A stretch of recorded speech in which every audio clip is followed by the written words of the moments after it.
Ben Doktor magacaygu Lütfi waa Öcal. Dr. Lutfi Ojaal. Türkiye Aniga iyo Cumhuriyeti'nin saaxiibkay Dr. Mas'uud görevlendirmesiyle Karatash buraya ayay dowladda Turkiga noogu hem soo dirtay anjiyonun kurulumu si aan hem uga qayb eğitim için qaadano howlgelinta Doktor Mesut qalabka Karataş coronary arkadaşımla angiography iyo beraber geldik. tababaradiisa. Waxaan Buradaki halkan bizim u nimid si görevlendirmemiz mutadawacnimo ah iyadoo isteğe cidna bağlı, aysan na soo mecburi qasbin, değil, gönüllü olarak annagoo buradayız. matalayna dowladda Turkiga Hem isla burada markaana Türkiye rabna inaan ka Cumhuriyeti'ni tagno temsil etmek için raad hem de fiican oo kendi nalagu adımıza xasuusto nalaguna soo duceeyo. faydalı bir Waxaa iş inoo bırakıp qabsoomay arkamızdan da bunu shaqooyin güzel aad iyo yad aad u muhiim edilmek, ah anılmak, oo dua ku dhowaad edilmek boqol için buraya keys ayaan geldik. maraynaa ilaa iyo intii la howlgeliyey Burada xaruntan. birçok Waxaan özellikle işlem shaqadan iska aldık. kaashanaynaa dhakhaatiirta qiimaha badan ee Yaklaşık Soomaaliyeed, 100. vakaya waxaana doğru meel fiican ilerliyoruz. inoo maraya Burada tababaradooda, değerli taasoo Somali doktor keentay inay keligood arkadaşlarımla beraber bu qaban işleri karaan yapıyoruz. qalliimada qaar, Onların eğitiminde baaritaanada anjiyogana ay bayağı samayn yol kat karaan. ettik.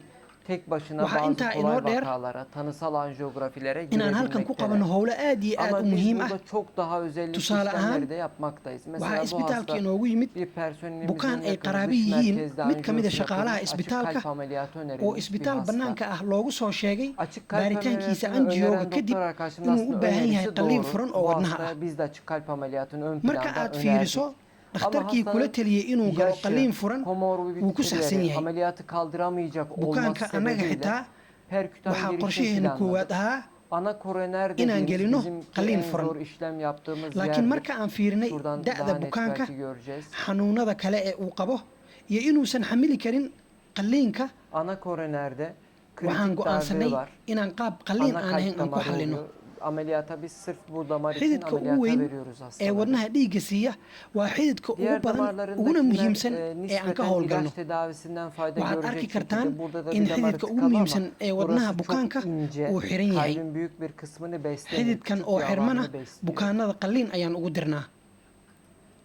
Xididada kale Biz buradaki ana waxaa koroner lagula tacaali stentimizi karaa daawooyin. yerleştirdik. Waxaad arki Buradan da kartaan daha inuu net xiran yahay göreceğiz. xidid kale oo Stentimizi aad u yar ayarlıyoruz şu an kaasoo yerini. dhiigga siiya qayb yar oo wadnaha ka mid ah.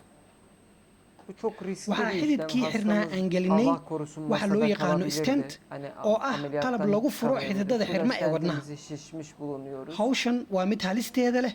Waxaa dhici Daha kartay sonra da laa ana samaxallah damardaki tıkanıklık in açılmış oldu. bukaanku uusan ka soo kicin saalada.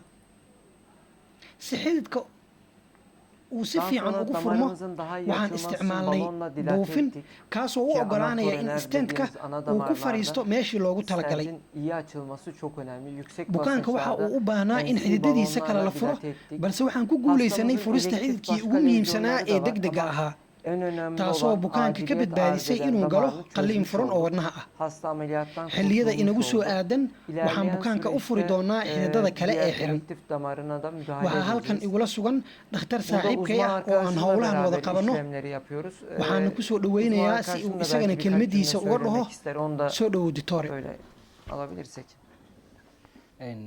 magacayga waxaa waaye doctor maxamed cabdullaahi maxamuud waxaan ahay dhakhtarka wadnaha ee joogo qaybta wadnaha iyo digfir. shaqada hadda aan hayno nagu soo korto waxaa loo yaqaanaa angiography oo ah qalab wadnaha ah oo wadanka u qabay baahi weyn. qalabkan la-aantiis ummadda qaarna waxay u geli jireen halis ee u dhintaan, qaarna waxay geli jireen dibadda ah oo uga baxaysa qarash aad u badan. haddii xataa ay tagaan ayagoo tegi jiray wadnahooda qeybo kamid oo shaqada joojiyey, marka u dambeysana qofkii uu develop gariyay wax loo yaqaano heart failure.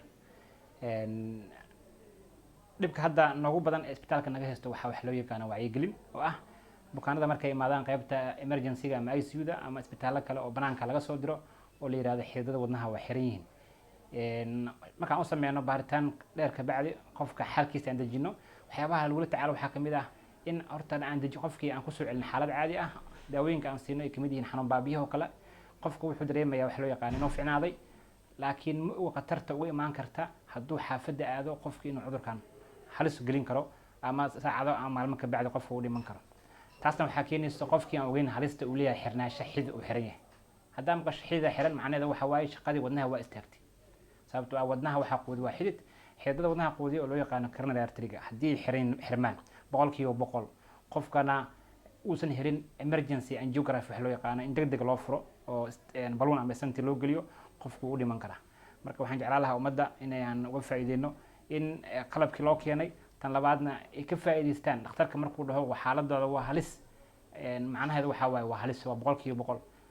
soomaalidii xaaladii hore ku sugnaan jireen markay daawo qaataan xanuun baabiya qaataan xaafadda iska aadi jireen daawaha nala qora dhihi jireen laakiin tan ma aha tan waan ka duwan tahay haddii daawo lagu qoro xaafadda aadid waxaa laga yaabaa xaafadda inaa ku gasho halis kabacdina lagu soo celsho adigoo ku jirta xaalad loo yaqaan arresti qofka inuu dhinto ah marka wacyigelinta la balaariyo isbitaalada banaanka ah dhakhaatiirta ay gaarsiiyaan bukaanada gaarsiiyaan in cudurka loo yaqaano coronary artery disease uu yahay cudur halis ah oo loo dhiman karo dhakhtarka taliisna la qaato waa mahadsantiin